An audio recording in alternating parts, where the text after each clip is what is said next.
Olá, projeto Eleições 2022, Eleições Cidadãs na Vale TV, dando sequência à entrevista com os candidatos da nossa região, de Novo Hamburgo, São Leopoldo, Campo Bom, Sapiranga e Estância Velha. E hoje recebemos a candidata a deputada estadual pelo PT, Rita de la Justina. Candidata Rita, muito bem-vinda, que honra te receber aqui. Tuas considerações iniciais. Bom dia, então, Rodrigão. Bom dia a quem está nos assistindo. Dizer da alegria de estar aqui, pelo prestígio que a gente tem pela Vale TV, por esse espaço sempre democrático que nos recebe. Quero dizer, então, que eu sou a professora Rita de la Justina, venho aqui da cidade vizinha, cidade de Sapiranga, onde estou vereadora reeleita a mais votada nas eleições de 2020, um momento bastante difícil e que a comunidade nos dá a honra de dar essa votação que foi muito expressiva para a cidade, muito expressiva para o Vale, inclusive, né? Porque foi uma das maiores votações do Vale. Então, estamos aqui hoje nos apresentando como candidata a deputada estadual. Alguém que quer fazer muito, que já faz muito por Sapiranga e quer estender isso pro Vale. E essa caminhada ela foi construída coletivamente com a comunidade que nos pede isso, que pede para que a gente ocupe espaços de maior representação, porque elas se sentem muito bem representadas pelo nosso mandato, pela professora Rita. Então, a gente vem hoje com alegria dizer que nós iniciamos essa caminhada em 2012, onde eu concorri a vereadora na cidade de Sapiranga, fiquei suplente, porque naquele momento a pessoa que entrou com menos voto, em função de coligações. 2016, então, a gente vai, conquista o nosso espaço. 2018, a gente concorre a deputada federal, mas a gente sabe que concorrer a deputada federal é uma eleição bem mais difícil, mas conseguimos uma colocação muito boa dentro do partido, onde fiquei a segunda mulher mais votada do Partido dos Trabalhadores do Rio Grande do Sul. E com isso a gente continuou essa construção em 2020, reeleita a vereadora mais votada da cidade de Sapiranga. E hoje, nesta caminhada que tem o seu ponto máximo no domingo, que agora, né, dia 2, que é a eleição, e a gente espera estar ocupando um espaço na Assembleia Legislativa para estar lutando pelas dificuldades do nosso Vale, que está esquecido hoje. Rita, fala um pouco da tua trajetória pessoal e depois a chegada à política. Pois bem, primeiramente, eu sou a filha do seu Antônio e da dona Domingas, que são naturais da Mata. Sou a mãe da Juliane, do Gabriel e do Davi Antônio, nessa ordem, né? Esposa do Jair, professora, sempre, né? A minha profissão sempre foi professora, não trabalhei em outro setor. Na verdade, trabalhei por 4 meses como secretária numa empresa, mas daí já entrei no magistério, já, né, iniciei a carreira na rede sinodal. Naquele momento era creche Lar da Criança, um projeto da Amencar em Sapiranga, que veio da Alemanha. E a gente, como teve a lei, a LDB de 1999 e tal, mudamos ali para educação infantil e participei desse processo. Então, ficando 10 anos na rede sinodal. E após iniciando a minha trajetória no município de Sapiranga como concursada, fiz um concurso, passei, entrei. Um ano depois, fui chamada para assumir a direção de uma escola de educação infantil. E dentro da direção dessa escola de educação infantil, participando diretamente, né, do processo administrativo da escola, sempre tive uma excelente relação com os pais no decorrer da minha trajetória política, educacional, que não deixa de ser política também. Um bom relacionamento com as famílias, com os alunos, nunca enfrentei dificuldades com isso. E dentro, então, da direção da escola, a gente conhece a necessidade mais forte ainda de políticas públicas sérias voltadas à comunidade. E ali começa a nascer a professora Rita política, de fato, assim. E a gente concorre, então, em 2012, a primeira vez, à vereadora. Por que essa caminhada agora como candidata a deputada estadual? Na verdade, as coisas vão acontecendo naturalmente, né? É algo que acontece de forma natural e que vem, como eu disse anteriormente, por um pedido da comunidade, que chegou inúmeras vezes e dizia: precisamos que tu nos represente num espaço, uma representatividade maior, precisamos de ti. E como surgiu essa oportunidade, então, de estarmos concorrendo a deputada estadual, não tem por que fugir do que é proposto para nós. A gente não pode fugir da luta nunca. E sabendo e enfrentando durante o mandato de vereadora todas as dificuldades de não ter uma representação aqui do nosso vale, uma representação que represente de fato o Vale dos Sinos. Nós temos inúmeros problemas com saúde, inúmeros problemas com educação, as nossas escolas, né, do Estado aí necessitando urgentemente de políticas públicas voltadas para que, inclusive, chame a atenção dos alunos para que permaneçam. A gente sabe que a gente tem um grande índice, mais de 14% dos jovens hoje no ensino médio desistem por falta de incentivo na educação. E a gente precisa melhorar isso. A gente sabe do sucateamento das escolas, do sucateamento na merenda escolar. A gente tem os inúmeros problemas com as rodovias aqui, principalmente com a RS 239. E a gente pode citar a nossa dificuldade, nós que somos um setor coreiro calçadista, a dificuldade da indústria no Estado, do empresário ter um incentivo para que ele contrate mais pessoas. Não adianta a gente falar de geração de emprego e renda e não colocar o empresário e o empregado, o trabalhador dentro do orçamento. E a gente vê essa deficiência nisso e eu me sinto preparada para estar enfrentando esses debates na Assembleia Legislativa. Por isso de aceitar o desafio e por isso de estar com a comunidade hoje, construindo essa nova caminhada e que está sendo muito positiva, sendo recebida de uma maneira maravilhosa pela comunidade. Então, estamos aí prontos para o domingo. Quais são os principais desafios do Estado do Rio Grande do Sul, candidato?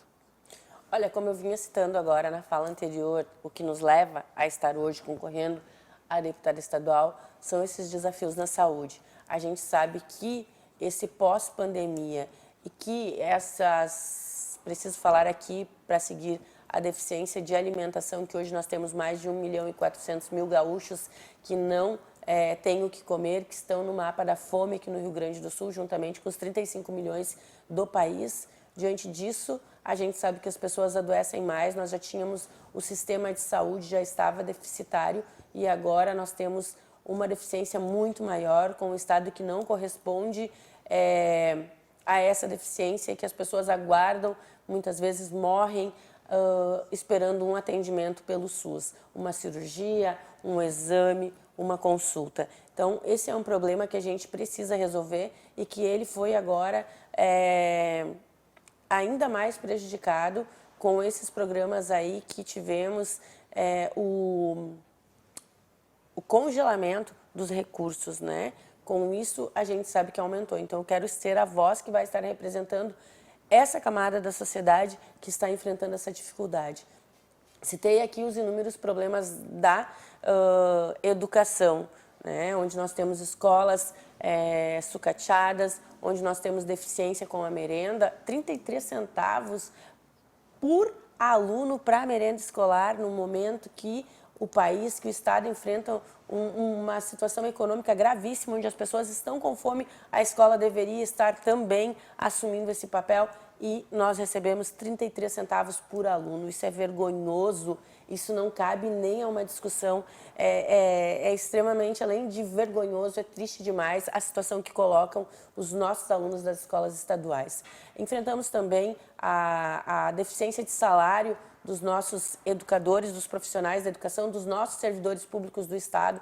Precisamos rever essa situação, o servidor público precisa ser valorizado, porque os políticos não gostam disso que eu vou dizer agora, os politiqueiros.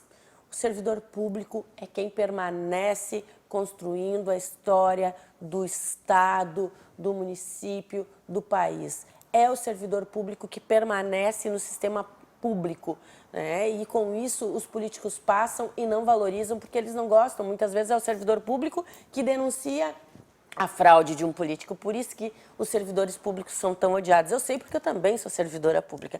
Eu senti isso na pele e eu quero representar muito bem essa classe, quero que a sociedade entenda a importância do servidor público no estado do Rio Grande do Sul, nos municípios e no país. Quero ter a oportunidade de estar falando sobre isso e representando essa camada também da nossa sociedade. Sabemos aqui também principalmente aqui no Vale, falar agora para o Vale dos Sinos, a nossa deficiência no setor coureiro calçadista. Precisamos pontuar Falei isso anteriormente e venho aqui como uma dificuldade muito grande que nós temos dos impostos para os empresários, a falta de auxílio, de acesso a financiamentos. Falaram de financiamento, mas o pequeno e o médio não alcançam isso e com isso acabam não tendo condições de melhorar salários dos nossos trabalhadores e gerando essa crise toda que a gente está vivendo. Precisamos pautar incansavelmente a situação do salário mínimo regional. Hoje nós temos o menor salário mínimo regional do país.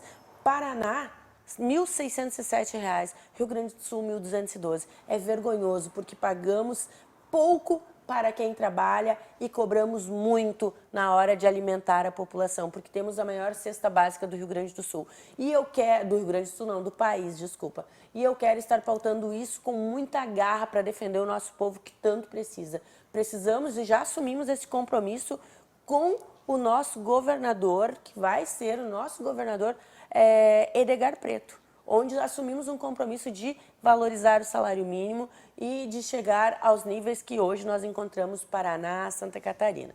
Então, essas são algumas das dificuldades que eu posso citar. A rodovia da RS, as nossas rodovias do estado precarizadas, cobra-se pedágio, se enfrenta fila nos pedágios, mas o recurso não é devolvido para a população. E eu lutei incansavelmente por isso na RS 239, enquanto vereadora. Enquanto deputada estadual, quero estar cuidando das rodovias do nosso estado, porque cuidar das rodovias é cuidar da vida, é segurança. Não podemos esquecer dos nossos profissionais da segurança pública do estado, que também passaram por dificuldades muito grandes durante esses governos aí que nos antecederam e que retiraram direitos. Retirar direito do trabalhador, do servidor público, parece que é algo que satisfaz essa gente, porque é o que mais fazem. E eu quero estar lá, sendo a voz desses servidores, lutando, né, por todos os trabalhadores. Não só pelos servidores, mas por todos os trabalhadores desse estado do Rio Grande do Sul. Que quem mais constrói a riqueza de um estado, se não a população, que, como eu cheguei, eu te disse, já estava conversando com o pessoal da indústria na cidade de Sapiranga, hoje às 6h30 da manhã. Quem mais constrói a riqueza, se não o povo que acorda cedo, que trabalha? Ele constrói a riqueza e constrói a história do nosso estado, da nossa cidade, do nosso país. Tu falaste um pouco das tuas bandeiras, gostaria que tu organizasse isso como ideias, como propostas, como defesas tuas. Saúde, educação, segurança, né? Direito do trabalhador e da trabalhadora, incluir o empresário no orçamento do estado, incluir todas as pessoas, né? Não podemos esquecer que hoje nós também vivemos uma repressão e um ódio muito grande contra os nossos filhos e filhas que são LGBTQIA+. Precisamos lutar por isso. Lutar pelo direito humano é algo que incomoda a sociedade, porque ela não sabe que o direito humano me defende, te defende, defende todos e todas. Foi distorcida essa pauta na sociedade, dizendo que direito humano defende bandido, quando, na verdade, direito humano defende o nosso direito de estar aqui, o nosso direito de acesso à educação, de acesso à saúde, de acesso ao trabalho, de acesso à sociedade. E eu quero que a comunidade entenda isso dessa maneira. Candidata, eu levantei vários pontos aqui para a gente conversar sobre eles. Mas eu quero, antes de concluir, que eu não falei ainda do turismo, do esporte, né? Luto muito para que o Vale seja reconhecido, para que Sapiranga não fique só no nome como capital do voo livre e que, de fato, a gente consiga novamente atingir os campeonatos brasileiros, né? A gente tem excelentes esportistas do voo livre, né, que nós temos ali os paraquedistas, os paraglider, os parapente, a asa delta, e aqui em Novo Hamburgo nós temos o pessoal que eu disse, dos paraquedistas e tal, e isso tudo está esquecido, isso tudo não está no orçamento, e a gente precisa colocar no orçamento. A gente viaja, né, para poder saltar, para poder participar disso. Tu viaja, os nossos esportistas estão indo para outros lugares porque aqui não tem acesso, e eu quero que o nosso Vale seja novamente o Vale que vai acolher e que vai se tornar, de fato, a capital, né, desses esportes. Candidata, eu levantei uma série de pontos importantes que são debate em todo o Rio Grande do Sul hoje e que nós precisamos também discutir, pensar quais são os caminhos que nós queremos dar para esses pontos, né? Então, sua opinião pontual sobre essas questões. Banrisul. Banrisul é o Banco Forte do estado do Rio Grande do Sul. E sabemos que quando a gente fala de Banrisul e a gente vê que uma luta constante desses governos para privatizarem o Banrisul é tirar o direito da população de ter acesso. E por que eu digo isso? Porque como ele é um banco público, ele vai lá naquela cidade onde o banco privado que vê somente o lucro não chega. E quando eu falo somente em lucro, o nosso banco, o nosso Banrisul, o nosso Banco Gaúcho, ele não traz prejuízo. Ele traz, sim, um grande superávit financeiro para o nosso estado. Só que isso não é falado porque é melhor trabalhar com privatização, porque a privatização traz benefícios para aqueles que privatizam e traz malefício para você que está me ouvindo. A população não ganha nada com a privatização, só perde. E o Banrisul é isso.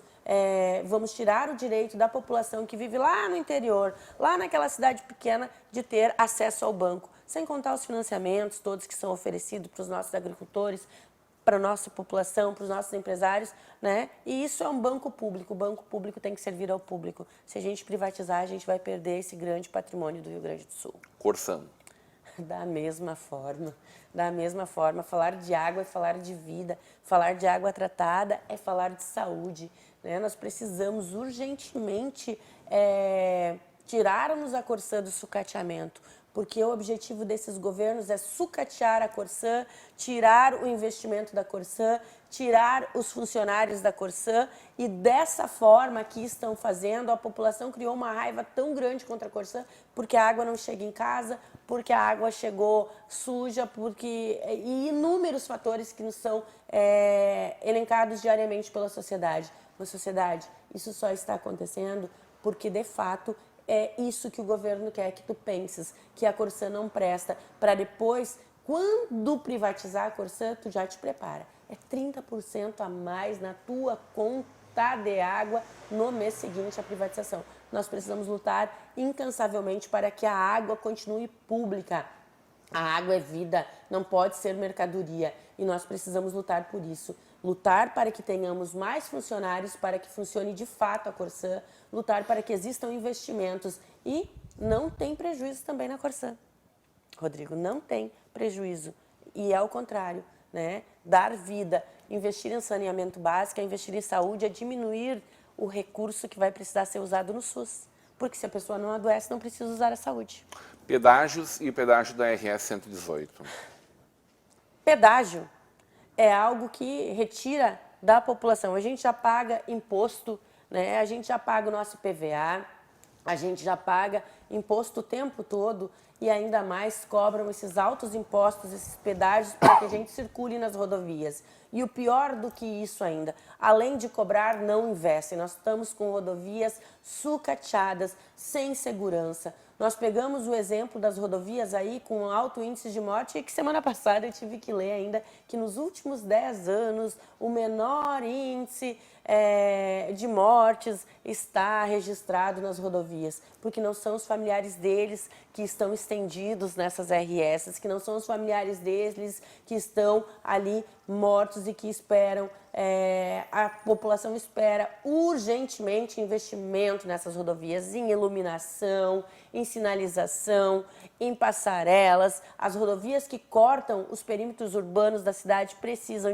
de diminuição na velocidade, e a população que não entende muito sobre isso que a gente está falando, a gente convida a circular e a estar na pele dessas pessoas que moram de um lado e do outro da rodovia e que precisam fazer essa travessia sem segurança para acessar escola, para acessar comércio, para acessar trabalho, e é isso que a comunidade vive. Então eu quero lutar incansavelmente. As nossas rodovias precisam ter um olhar diferenciado dos governos, precisam ser prioridade nos governos.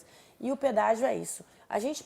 Vamos pegar um exemplo aqui, a gente que tem acessado demais os pedágios para circular, tu para em filas e tu não vê esse investimento voltar. Nós precisamos criar conselhos, né? Nesses pedágios que já existem, criar conselhos novamente, esses conselhos, juntamente com a comunidade, gerenciar o recurso do pedágio. Mas eu não sou favorável à cobrança de pedágio. Não sou favorável a essas aberturas de pedágio o tempo todo. Não sou favorável a isso, sou contra isso, porque a comunidade já paga demais. Pagamos IPVA, um alto custo de IPVA, e não temos retorno disso na nossa vida. Então, por que pagar mais pedágio ainda? Dívida do Estado, candidato. A dívida do Estado é algo que a gente precisa pontuar e não devemos concordar com o que aconteceu agora nos últimos tempos, onde se organiza com a União, onde, na verdade, a União deveria estar fazendo os nossos repasses, nosso recurso que está lá parado e que a gente sabe que existe nosso recurso lá, não vem para o Estado, não vem para nós esse recurso, e ainda se endivida mais, fazendo parcelamentos, empurrando para frente. Nós precisamos aprender que o Rio Grande do Sul é um estado de povo trabalhador que contribui com muitos impostos e, com isso, a gente precisa gerenciar melhor esse estado. Não é fazendo da maneira que foi feito agora, né? Nesse período, agora, ainda em 2022, onde a gente presenciou isso tudo e ainda com isso congelando os recursos, dizendo que em função da dívida do Estado você não pode ter acesso à saúde, você não pode ter acesso à educação, porque quando congela esse recurso para dizer que vai se pagar uma dívida, para dizer que vai se organizar, isso não é dessa maneira, minha gente. A gente precisa colocar a dívida com mais seriedade. E Edgar Preto, que é o nosso candidato a governador e que a gente quer no domingo que você nos ajude a levar ele para o segundo turno, nós temos proposta sim de organizar esse estado. Já fizemos isso com o Olívio Dutra, já fizemos isso com o Tarso Genro. Não é tirando o direito do povo trabalhador, não é tirando acesso à saúde e educação, não é colocando o servidor público em precarização que a gente vai resolver a situação do nosso estado. É gerando, sim, emprego e renda para que a gente possa arrecadar e, assim, contemplar e acabarmos com essa dívida. Porque é impossível que um estado como o Rio Grande do Sul, um estado rico, um estado que tudo que se planta cresce, um estado que temos um povo trabalhador, a gente viva sempre em função de estado quebrado. Nós precisamos acabar com isso. E vamos acabar com isso colocando a população para dentro do orçamento, colocando uma seriedade quando a gente toca nesse assunto e não fazendo o que fizeram agora. Maracutaias entre governo estadual e governo federal, prejudicando a população e estendendo isso lá para frente, onde a gente vai pagar altos juros ainda no futuro. Candidato, nós temos ainda 2 minutos e 40 para a sua saudação final e pedido de voto. Então, comunidade, estamos aqui mais uma vez agradecendo você que caminhou com a gente até agora. Estamos na reta final, uma campanha que foi linda, que foi construída com muito amor, com muita seriedade, com muito compromisso, onde a população tem chegado cada vez mais perto de nós, onde a população tem reconhecido que a voz, que a tua voz vai estar representada através dessa voz na Assembleia Legislativa, onde eu quero te ouvir, onde eu quero construir esse mandato coletivamente contigo, assim como a gente construiu o nosso mandato de vereador, assim como a gente constrói as nossas políticas. Nada sai da professora Rita e tudo sai numa construção coletiva com a comunidade. Você precisa ser ouvida. A sua voz precisa ser ouvida no Rio Grande do Sul e vai ser ouvida através dessa fala que aqui está falando contigo. Preciso do teu voto de confiança, preciso da tua confiança, preciso da tua ajuda nessa semana, que é a reta final, para que a gente eleja alguém que vai estar ao lado da comunidade. Sapiranga já conhece, converse com o povo trabalhador de Sapiranga, converse com a comunidade que já nos conhece e tenho certeza, tu não vai te arrepender desse voto. E tem uma outra saída ainda. Me coloquem lá. Se eu não trabalhar, se eu não te representar, na próxima eleição tu tens como me tirar. Mas me dê a oportunidade nesse momento de ser a tua voz e de te representar. Tenho certeza que tu não vai te arrepender. Muito bem.